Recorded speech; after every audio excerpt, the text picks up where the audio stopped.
In 2005, just a year after signing Michael Owen, Real Madrid decided to let him go.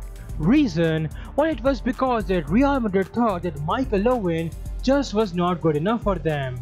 So with Michael Owen leaving, it meant that there was a space in the Real Madrid squad that needed to be filled. So in turn, Real Madrid turned to Serie A and signed a young Italian named Antonio Cassano. So who was this Cassano? Well, Cassano started off his journey with Bari as a 17-year-old, and just after 2 years in the first team, in 2001, reigning Serie A champions AS Roma signed him for 30 million euros.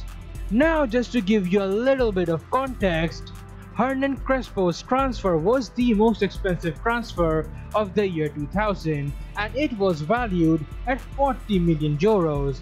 So, Roma were very high on Cassano, and he delivered for them. He spent 4.5 years with the club, scored 52 goals, assisted 10, won Serie A Young Player of the Year twice, earned 8 caps for Italy, and even scored thrice for them. So this guy was no slouch. He was a proven player in Serie A. Plus for Real Madrid, he was available on the cheap. Cassano at Roma had decided to run down his contract for a lot of different reasons, including the fact that Roma were no longer competing for Serie A title and he wanted bigger wages, whereas for AS Roma, well, they saw him as a loose cannon. Mostly because he had a very publicly known falling out with the King of Rome, Francesco Totti. 5 million euros is what Real Madrid paid, and Cassano was a Real Madrid player. Now see, if you thought Michael Owen at Real Madrid was bad, wait till you hear about Cassano. He somehow managed to be even worse than him. Not only was Cassano not good on the pitch, where he played a grand total of 1100 minutes in all competition, that's roughly 12 games in a year, and in that time period, he scored only 4 goals. Off the pitch, he somehow managed to be even bigger of a problem. See, when you join Real Madrid, you are basically a celebrity in Spain. Spotlight is on you regardless of how much you play. And Cassano, well, he was loving that life. Endless partying and poor eating habits had resulted into players nicknaming him Fatty. And now I'm not even joking here, his nickname at Real Madrid was El Gordito. And that's not even it.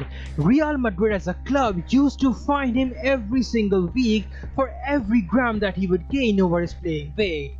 This poor work ethic off the pitch and lack of desire on it resulted in Cassano getting excluded from the Italy's World Cup winning squad of 2006. Cassano, because of his situation at Real Madrid, had missed out on a World Cup winner's medal. Now back to Cassano at Real Madrid. In 2006, Fabio Capello took over the Spanish Giants. Fabio Capello coincidentally happened to have managed Roma when Cassano and Totti had their falling out, and at the time, Capello sided with Totti. So him and Cassano, well, they were not on good terms. But the question was whether or not the grudge was still there. The answer was yes. In October, Real Madrid suspended Cassano for disrespecting Capello, and as a result of their differences, Cassano featured only 7 times for Real Madrid that season. But hey, at least this time around, he actually got a winner's medal as Real Madrid won La Liga. In the summer transfer window that followed, Real Madrid shipped out Cassano to Sampdoria and agreed to pay 70% of his wages. That's how desperate Real Madrid were to get rid of him. Now Cassano was slightly a bit more matured, and the spotlight from Madrid was now definitely off him. He spent 3.5 years at Sampdoria, scoring 42 whilst also assisting a further 40. So it turns out that talent just does not go away like that, but his temperament once again came to bite him. Cassano in late 2010 refused to attend club's awards, which resulted into him having a falling out once again with the club's hierarchy, this time around with Sampdoria's president. And well, when that happens, there's no way back for you. So in January, Cassano was sold to AC Milan for just 3 million euros, which was nowhere near his valuation at the time. AC Milan, on the other hand, did not mind having a proven Serie A player playing as backup to Zlatan, Pato and Robinho.